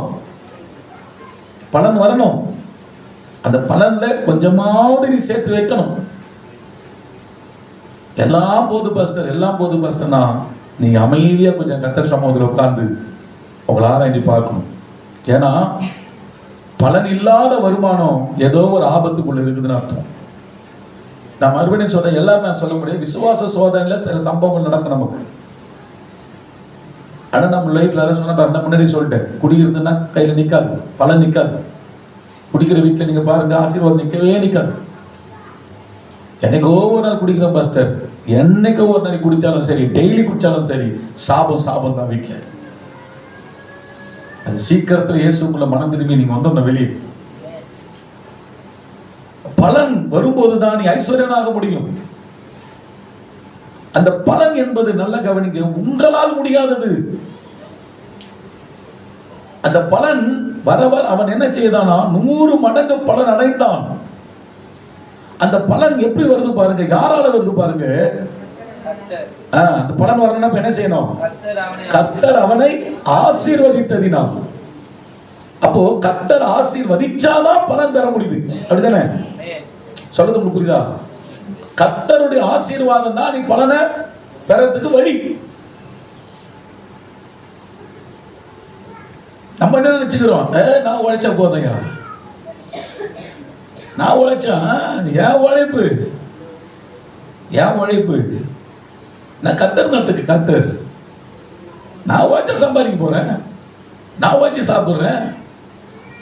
ஒரு நாள் என்ன செஞ்சிடாதீங்க, அப்படிப்பட்ட பெருமையான சிந்தனைக்குள்ள என்ன செய்யக்கூட கர்த்தர் பிள்ளைங்க போயிடவே போயிடாதீங்க. அப்படிலாம் சொல்லி மாத்தலாம். இன்னைக்கு எத்தனையோ என்னது கஷ்டத்தில் இருக்கிற சூழ்நிலையை பார்க்கிறோம். கர்த்தர் பிள்ளைங்க உலகத்துல எவ்வளவு பேர் நான் பார்த்துருக்கிறேன். நாடா கடவுள், நாடா நம்மள சம்பாதிக்க வேண்டியதுதான், நம்மள உழைக்கிறது தான். என்ன கடவுள், என்ன கடவுள் அப்படி சொன்ன ஆளுங்கெல்லாம் எத்தனை பேர் உலகத்தை நான் பார்த்துருக்கிறேன். அவங்கள வாழ்க்கையில கஷ்டத்துல கஷ்டப்பட்டு இருக்கிறான். ஆனா கர்த்தருக்கு பயந்து, கர்த்தர் தான் நம்மளை ஆசீர்வதிக்கிறவருக்கு. நான் என்னதான் உழைச்சாலும், நான் என்னதான் ஓடி ஓடி ஓடி ஓடி சம்பாதிச்சாலும் அந்த தெய்வத்தோடைய கரம் என் மேல இல்லை அப்படின்னா நான் பலன் அடையவே முடியாது. அந்த நான் உழைக்கிறதுக்கு பலன் தருகிறவர், நான் பிரயாசப்படுறதுக்கு கிருபை தருகிறவர். அப்பா நான் உழைக்கிறது உண்மைதான், ஆனா பலன் தருகிறவர் நீதான் ஐயா. ஒரு மரத்தை வளர்க்குறீங்க, மரத்தை வளர்க்குறீங்க, தண்ணி எல்லாம் ஊத்துறது நீங்க தான், தண்ணி எல்லாம் ஊத்துறது நீங்க தான், நல்ல கவனிங்க. ஆனா உங்களால அந்த மரத்துல ஒரு கனியை கொடுக்க வைக்க முடியுமா? வச்சு பாருங்க. மரத்தை நீங்க தான் வச்சுங்க, தண்ணி நீங்க தான் ஊத்துறீங்க, ஆனா அந்த மரத்துல இருந்து ஒரு கனியை நீ உருவாக்க முடியுமா? முடியுமா? உங்களால முடியுமா? என்ன தெரியுமா சொல்லும்? நான் இது இன்னும் இன்னும் போட மாட்டேங்குது, நான் இது இன்னும் கனி கொடுக்க மாட்டேங்குது, இதைதான் நம்ம சொல்ல தர உன்னால உருவாக்கவே முடியாது. வேதம் சொல்லுகிறது, நடுகிறவனாலும் அல்ல, நீர் பாய்ச்சுகிறவனாலும் அல்ல, விளைய செய்கிற தெய்வத்தால் தான் ஆகும். ஹல்லேலூயா, ஹல்லேலூயா, ஹல்லேலூயா. அதே போலதான் நீ நடணும், வேலை செய்யணும், நீ நீர் பாய்ச்சணும், உழைக்கணும். ஆனா அதனுடைய பலனை நீ சாப்பிடுவதற்கு தெய்வத்தின் அனுகிரகம் இருந்தால் மட்டும்தான் நீ சாப்பிட முடியாது. நல்லா புரிஞ்சுக்கங்க. அதனால்தான் கர்த்தர் பிள்ளைங்க பெருமையா பேசாதீங்க. நான் உழைச்சது, நான் சம்பாதிச்சது, எங்க கர்த்தர் அனுகிரகத்தால் தான் உன் கையும் வாய்க்கு போகுது. புரியுதா? நல்லா கவனிங்க. உன் கை டெய்லி வாய்க்கு போகுதுன்னா என்னது? ஆண்டவர் அனுகிரகம் உன் மேல இருக்குது. உண்மையா சொல்ற, ஆசீர்வாதத்துல ஒண்ணு தெரியுமா? நல்ல சாப்பிடுற பத்தியா, அதுவே ஒரு ஆசீர்வாதம். ஆண்டவருக்கு மகிமை உண்டாகட்டும். ஹல்லேலூயா. அதனால கர்த்தர் பிள்ளைகளே, பலன் கர்த்தரால் வரணும். ஆமென். பெருமையா கர்த்தர் பிள்ளைங்க பேசிடக்கூடாது. பெருமையா உன்னுடைய சம்பளத்தை பத்தி பேசுறாது. நான் உழைக்கிறேன், நான் பண்றேன் அப்படின்னு ஒரு நாளும் நீங்க பேசுறாதீங்க. உனக்கு கர்த்தர் பலனை கொடுக்கிறார். ஆமென். தாழ்மையா இருந்து, உம்மால் நான் பலனை பெறுகிறேன் அப்பா. வேதம் சொல்லுகிறது, கர்த்தர் அவனை ஆசீர்வதித்ததினால், கர்த்தர் அவனை ஆசீர்வதித்ததினால் அந்த வருஷத்தில் 100 மடங்கு பலன் அடைந்தான். அப்ப கர்த்தர் ஆசீர்வதிக்கலனா ஈசாக்கு என்னதான் விதை விதைச்சாலும் பலன் அடைய முடியாது. அப்போ நம்மளுடைய பொருளாதாரத்தின் எல்லை, நம்முடைய ஜெபத்தின் எல்லை, நம்முடைய வேத வாசிப்பின் எல்லை, ஆத்துமாதாயத்தின் எல்லை, பரிசுத்தத்தின் எல்லை பெரிதாக வேண்டுமானால் கர்த்தர் நம்மை ஆசீர்வதிக்க வேண்டும். அப்பதான் பெருசாகும். ஆமென். நம்ம சொந்த பலத்துல முயற்சி எடுத்த தோத்து போயிடுவோம் நாம. அதனால்தான் ஒவ்வொரு நாளும் கர்த்தர் சமூகத்துல சார்ந்து கொண்டு வாழுங்க, கர்த்தரை சார்ந்து கொண்டு வாழுங்க. எல்லாம் கர்த்தரையே மையமா வச்சு ஓடுங்க. கர்த்தர் நிச்சயமா சொல்றேங்க, உங்களுக்கு பலனை தருவார். ஹல்லேலூயா. சரியா? கவனிங்களேன். கர்த்தர் அவனை ஆசீர்வதித்ததினால். அப்ப கர்த்தர் ஆசீர்வதிக்கணும்னா என்ன செய்யணும்? மேல ஒரு கொஸ்டின் போறோம் பாருங்க. கர்த்தர் ஆசீர்வதிக்க என்ன செய்யணும்? ஈசாக்கு அந்த தேசத்தில் விதை விதைத்தால் கர்த்தர் அவனை ஆசீர்வதித்ததினால். அப்போ ஆசீர்வாதம் எதை அடிப்படையில் வருது? சொல்லுங்க, என்னது? விதைக்கு அடிப்படையில். விதையின் பிரமாணம், விதையின் பிரமாணத்தின் மூலம் தான் நீ பிளஸிங்க பெற முடியும். விதைக்காம என்ன செய்ய முடியாது கர்த்தருடைய ஆசீர்வாதத்தை? நிறைய பேர் நாம நினைச்சுக்கிறது என்ன, விதைக்காமே பெற்றுக்கொள்ளலாம் முடியாதுல்ல. சொன்ன தெளிவா தானே சொல்லுது. அப்ப பாருங்க, ஈசாக்கு அந்த தேசத்தை விதை விதைத்தான். அவன் மட்டும் விதைக்காம இருந்தது என்ன இருக்கும்? கண்டிப்பா அந்த வேர்டுக்கு, அடுத்த வார்த்தைக்கு இடமே இல்லாம போயிருக்கும். அடுத்த சம்பவங்கள், அந்த காரியம் எல்லாம் ஒண்ணுமே இல்லதான், அதுக்கு ஒண்ணுமே கிடையாது. அவ்வளவுதான். விதை விதைச்சதாலதான் அதையே நம்ம படிச்சுட்டு வரோம். கர்த்தர் அவனை ஆசீர்வதித்ததினால் அந்த வருஷத்தில் 100 மடங்கு பலனடைந்தான். அவன் வர வர ஐஸ்வர்யவானான், வர வர விருத்தி அடைந்தான், அவன் மகா பெரியவனானான், அவன் எல்லைகள் பெருசாச்சு. அப்போ விதை என்கிறதான பிரமாணத்தை கர்த்தர் பிள்ளைகளை மறந்துறாங்க. அப்போ பெரியவன் எங்க ஆரம்பம் ஆகுது? நீ பெரியவன் ஆகணும்னா எங்க ஆரம்பத்தை நீ செய்யணும்? சத்தமா உங்களுக்கு புரிஞ்சிச்சே? இப்போ அவன் எல்லாம் பெரியவனான ஆசைப்படுறோம், பெரியவனாகணும் எல்லா விஷயத்திலுமே. ஒன்லி மணி மட்டும் கிடையாது, எல்லாத்திலுமே பெரியவனாகணும். பெரிய எப்ப நீ பெரியவனா கர்த்தர் மாற்றுவார், நிச்சயம் மாற்றுவது அவருடைய சித்தம் தான். ஆனா எப்ப நீ பெரியவனாக தெரியுமா? விதைக்கும் போதுதான் தம்பி, விதைக்கும் போதுதான் சிஸ்டர். இதுதான், விதைக்காம என்ன செய்ய முடியாது, நீ ஒரு நாளும் பெரியவனாக முடியாது. எழுதி கூட வச்சுக்கோ, விதைக்காம நீ பெரியவனாக முடியவே முடியாது. விதைப்பின் பிரமாணத்தின் அடிப்படையில் தான் நீ பெரியவனாக முடியும். ஆமென். அதற்கு மயக்கம் இருக்கும். அதனால கர்த்தர் பிள்ளைகளை விதைக்கணும். விதை என்று சொன்னால் கவனிங்க, வெறும் நீங்க பொருளாதாரம், பணம் கர்த்தருக்கு விதைக்கணும் என்பது மட்டும் நீங்க நினைத்து விடக்கூடாது. ஆமென். அதுவும் ஒன்று. ஹல்லேலூயா. அதுவும் ஒன்று. ஆனால் அது மட்டும் அல்ல, அது மட்டும் அல்ல. ஒரே ஒரு 5 நிமிஷம் தான் எனக்கு இருக்குது, சொல்லிடுறேன். நீங்க விதை தொடர்ச்சி நாம் அதை பார்ப்போம். விதை விதைக்கும் போது நல்ல கவனிங்க. முதலாவது ஃபர்ஸ்ட் நாம் என்ன பார்த்தோம்? ஜெபத்தில் நீங்கள் பெரியவனாகணும், உங்க எல்லை பெருசாகணும். எத்தனை பேருக்கு அது விரும்புறீங்க? பாஸ்டர் ஜெபமா அதெல்லாம் கொஞ்சம் அப்படி ஓர வைங்க பாஸ்டர், ஏதாவது ஒரு அமௌண்ட் வர மாதிரி ஐடியா கொடுத்தீங்கன்னா ரொம்ப நல்லா இருக்கும் பாஸ்டர். ஏங்க ஜெபத்துக்கு முன்னாடி பணம் எல்லாம் ஒண்ணுமே கிடையாது. எத்தனை பேர் ஆமென் சொல்றீங்க? ஜெபிக்கிறவன் பணத்தை மதிக்க மாட்டான். தெரியுமா உங்களுக்கு?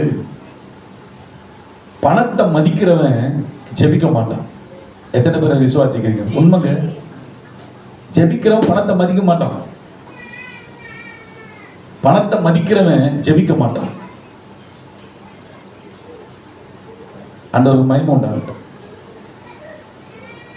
ஃபர்ஸ்ட் உங்க வாழ்க்கையில கத்தர்கிட்ட ஜெப ஆவியை கேளுங்க. அதுலதான் உங்க விஷயமே அடங்கியிருக்குது.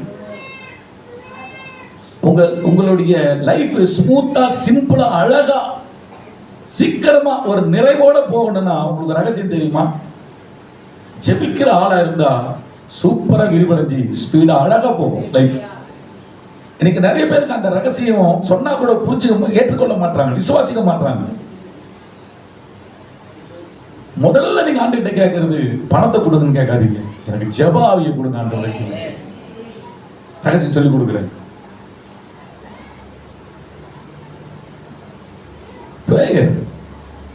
எல்லாம் விரிவாகணும்.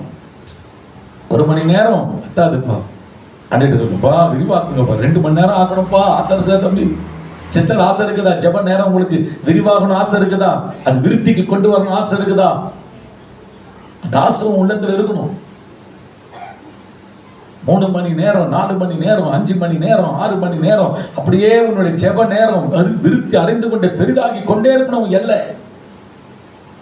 ஏன் பாஸ்டர் இந்த ஜெபத்துக்கு இவ்வளவு முக்கியத்துவம் கொடுக்குறீங்க? ஏன் இவ்வளவு முக்கியத்துவம் கொடுக்குற இந்த பிரேயருக்கு? ஒண்ணு தெரியுமா? நீ ஓடி ஓடி ஓடி ஓடி உழைச்சி 10,000 சம்பாதிக்கிறதும், ஒரே நிமிஷத்துல முழங்காலில் நின்று 10,000 சம்பாதிக்கிறதும், தேவனால் கொடுக்கப்படுகிறதும் நிச்சயமா அது அபூர்வம் தானே. அபூர்வம் தானங்க. ஜெபம் சுலபத்தில் உனக்கு எல்லாத்தையும் கொண்டு வந்துடும். ஆனா நீ ஜெபத்தை நம்பாம உலக பிரகாரம் மாதிரி உலகத்தான மாதிரி நம்பினா நீ கஷ்டப்பட்டு தான் உன்னுடைய முயற்சியில தான் நீ மேல வர முடியும். ஒரு ரகசியம் ஒண்ணு நான் சொல்லி முடிச்சிடறேன் கடைசியா. நான் ஏன்னா வேலைக்கெல்லாம் கரெக்டாக முடிக்கணும் நான் விரும்புறேன். நிறைய பிள்ளைங்க வேலைக்கெல்லாம் போக வேண்டிய சூழ்நிலை இருக்கிறதா. இப்போ ஒரு விஷயம் நம்ம எடுத்துக்கலாம். மார்க்கு சுவிசேஷ புத்தகம் கடைசியா நம்ம இதை பார்த்து முடிச்சிட போறோம். ஏன் நான் ஜெபத்தை ரொம்ப முக்கியத்துவப்படுத்துறேன், ஏன் ஜெபம் முக்கியம் அப்படின்னு நம்ம பார்க்கும்போது, மார்க்கு சுவிசேஷ புத்தகத்தை எடுத்துட்டீங்களா? இப்போ 8ஆம் அதிகாரத்தை எடுத்துக்கிறீங்க. 8ஆம் அதிகாரத்தை எடுத்துக்கிறீங்க.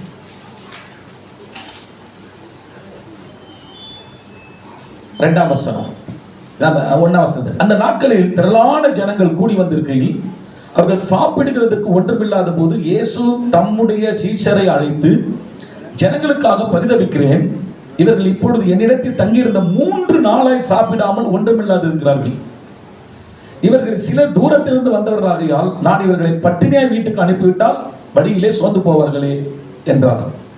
அதற்கு அவருடைய சீஷர்கள், இந்த வனாந்தரத்திலே ஒருவன் எங்கே இருந்து அப்பங்களை கொண்டு வந்து இத்தனை பேர்களை திருப்தியாக்க கூடும் என்றார். கவனிக்க.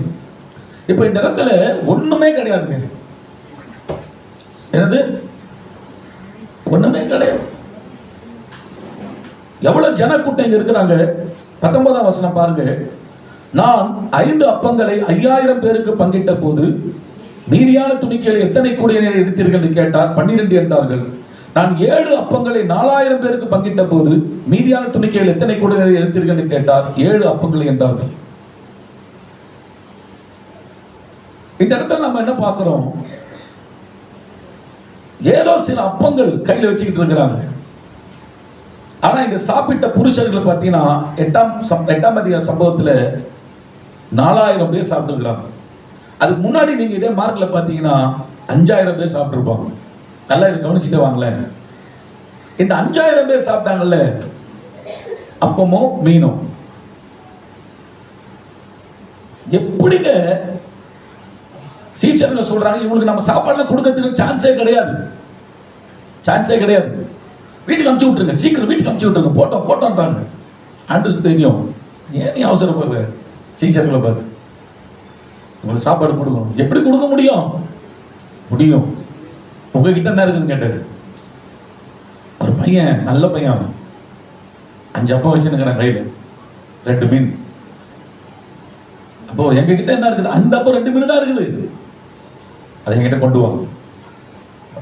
கவனிங்க, இந்த 5 அப்பத்தை 2 மீனை எத்தனை பேர் சாப்பிட்டு முடிச்சா? புருஷருக்கு மட்டும் 5000 பேர். நல்ல கவனிங்க, 5000 பேர். 5000 பேருக்கு நீ எவ்வளவு கிள்ளி கொடுத்துருப்ப? 5 அப்பம் 2 மீனை. எல்லாரும் பயங்கர பசியில இருக்கிறாங்க. ஒன்னால பேருக்கிட்ட கொடுத்தாவே மேட்டை முடிச்சுட்டு போயிட்டு இருப்பாரு.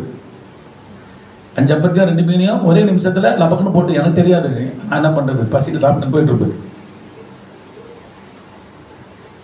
இப்ப இந்த 5 அப்பம் 2 மீன் எத்தனை பேருக்கு அங்க போஷிக்கப்பட்டது? புருஷருக்கு மட்டும் 5000 பேருக்கு. இதை கொஞ்சம் கற்பனை பண்ணுங்க.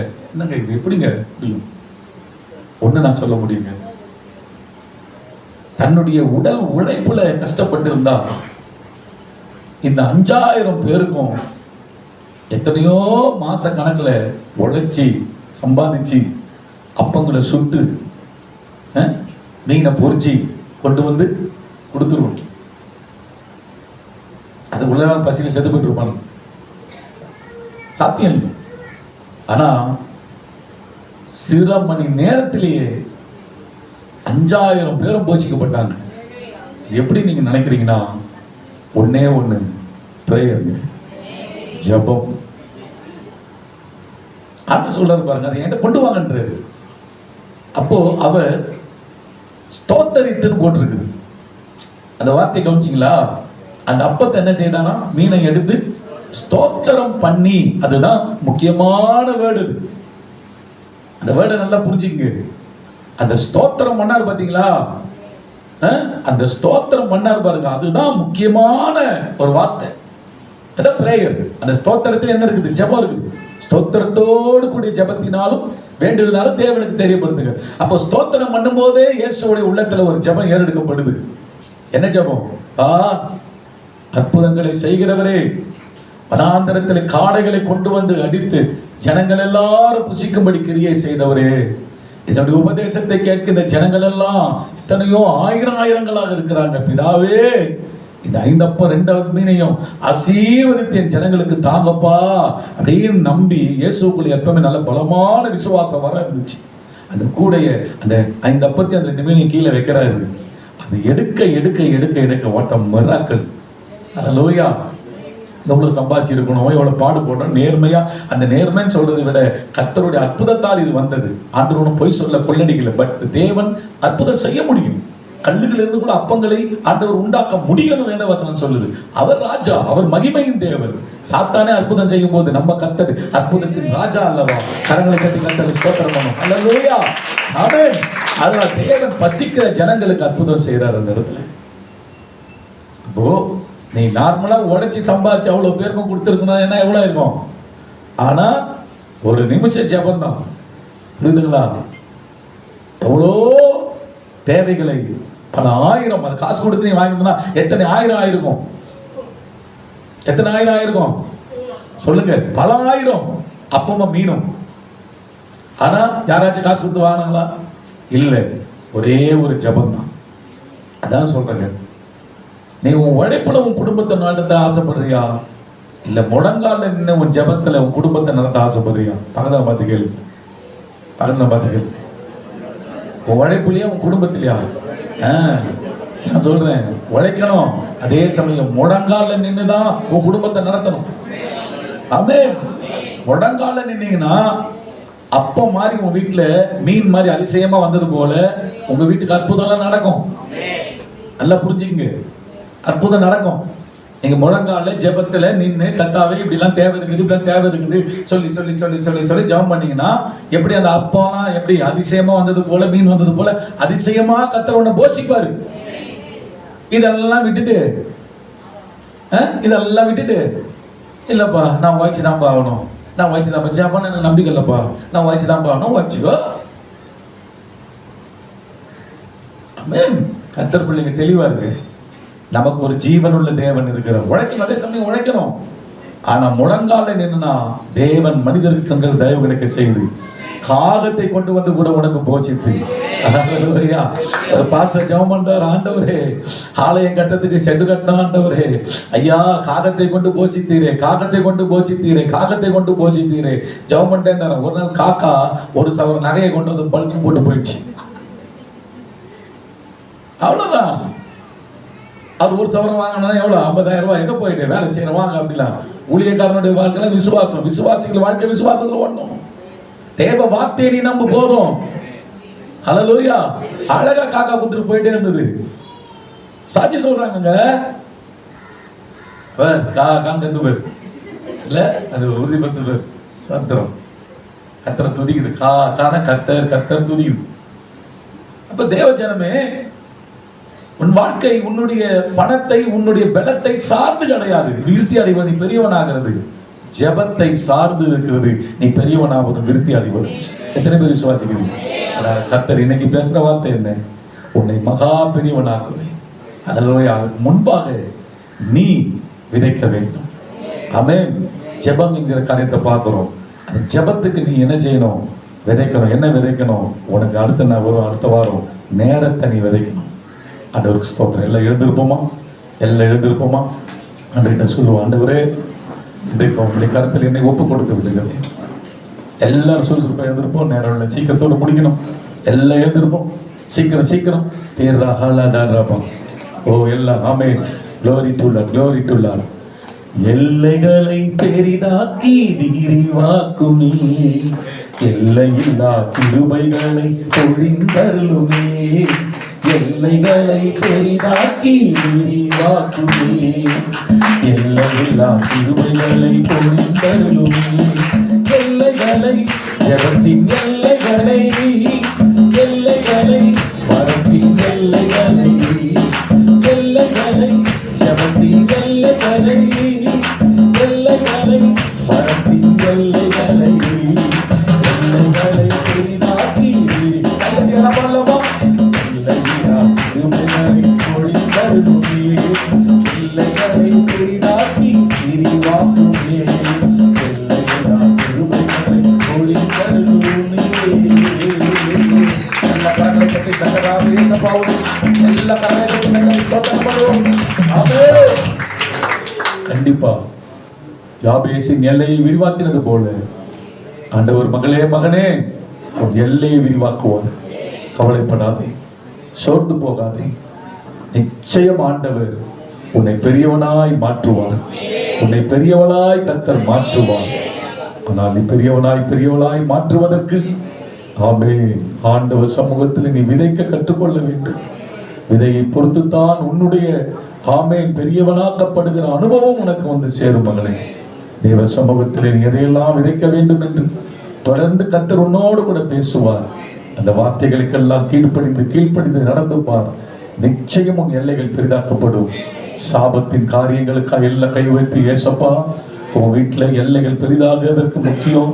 சாபமான எந்த பாவமான காரியங்களும் செயல்களும் வீட்டுக்குள்ள இருக்கக்கூடாது. மகளே, விக்கிரகமும் வீட்டுக்குள்ள இருக்கக்கூடாது.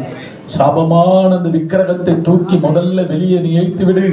ஆமென். அது வீட்டுக்குள்ள சாபத்தை கொண்டு வரும். விபச்சாரங்கள், வேசித்தனங்கள் நிச்சயமாய் குடும்பத்தில் சாபத்தை கொண்டு வந்து விடும். குடி பழக்கம், துன்மார்க்க வாழ்க்கை, இவைகள் எல்லாம் சாபம். ஒரு வீட்டுக்குள்ள சாபம். எல்லாத்தையும் வெளியே கத்த சுத்திகரிங்க. இப்படிப்பட்ட நபர் உங்க வீட்டுல யாருன்னா இருந்தாங்கன்னா நீங்க முதல்ல செய்ய வேண்டியது அவங்களுக்காக தான் ஜெபம். விடாப்பிடியா ஜெபிங்க. அந்த சாபத்தின் ஆவி, சர்பத்தின் ஆவி அந்த குடும்பத்தை, அந்த நபரை விட்டு வெளியே போய்விடுமானால் உன் குடும்பம் விருத்திக்கு வந்துவிடும். அல்லேலூயா. உன் குடும்பம் விருத்திக்கு வந்துவிடும். வர விருத்தி அடைந்தான், விருத்தி அடைந்தான்.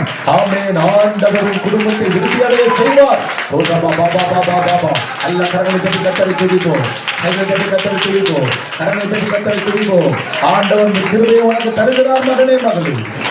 நிச்சயமாய் உன்னை ஈசாக்கை போல ஆசீர்வதித்து, யாபேசை போல உன்னை ஆசீர்வதித்து, ஆமென். அந்த கிளையானது எப்படி அநேக பறவைகள் வந்து தங்குகிற ஆமென் மரமாய், பெரிய மரமாய் மாறினது, அதே போல கர்த்தர் உன்னையும், உன் குடும்பத்தையும், பிசினஸையும், உன் வாழ்க்கையும், ஆவிக்குரிய ஜீவியத்தையும் கிளைகளை போல படர்ந்து அநேகர் உன்னுடைய ஆசீர்வாதத்தில் கலிகூறும்படி கர்த்தர் செய்ய போகிறார். ஆண்டவர் அந்த அளவுக்கு உன்னை உயர்த்துவார். ஆண்டவருடைய சித்தத்தை செய்வாயாக. பிதாவே, சத்தியத்தையும் அறிவீர்கள், சத்தியம் உங்களை விடுதலையாக்கும் என்று எழுதியிருக்கிறபடி ஆண்டவரே, நாங்கள் வர வர விருத்தி அடைந்து பெரியவனாக என்ன செய்ய வேண்டும் என்பதை கர்த்தர் போதித்ததற்காய் ஸ்தோத்திரம். இந்த வசனம் 100 பலன் கொடுக்கட்டும். ஆசீர்வதியும் இயேசுவின் நாமத்தில் பிதாவே, ஆமென். எல்லாரும் சேர்ந்து சொல்லுவோம். என் ஆத்துமாவே கர்த்தரை ஸ்தோத்திரி, முழு உள்ளமே பரிசுத்த நாமத்தை ஸ்தோத்திரி. ஆத்துமாவே கர்த்தரை ஸ்தோத்திரி, கர்த்தர் செய்த சகல உபகாரங்களையும் மறவாதே. ஆமென். இடது கை நெஞ்சில வச்சுக்கங்க, வலது கையை தலைமையில் வைத்துக் கொள்ளுங்க. கர்த்தர் உன்னை ஆசீர்வதித்து காக்க கடவர். கர்த்தர் தம்முடைய முகத்தை உன்மேல் பிரகாசிக்க பண்ணி உன்மேல் கிருபையா இருக்க கடவர். கர்த்தர் தம்முடைய முகத்தை உன்மேல் பிரசன்னமாக்கி உனக்கு சமாதானம் கட்டளையிட கடவர். நம்முடைய கர்த்தராகிய இயேசுவின் கிருபையும் பிதாவாகிய தேவனுடைய அன்பும் பரிசுத்த ஆவியானவருடைய நெருங்கிய ஐக்கியமும் சந்தோஷமும் சமாதானமும் சுகமும் பாதுகாப்பும் இயேசு ராஜா வருகிறவரை நம் அனைவரோடு கூட என்றென்றைக்கும் இருப்பதாக. ஆமென். ஆமென். கைகளை தட்டி கர்த்தரை மகிமைப்படுத்துவோமா? ஹல்லேலூயா. God bless you sisters. God bless you brothers. கர்த்தர் உங்களை எல்லாரையும் ஆசீர்வதிப்பார். ஒருவரை ஒருவர் நல்ல வாழ்த்தி செல்லுங்கள். தேவன் கரம் உங்களோடு கூட இருப்பதாக. ஆமென்.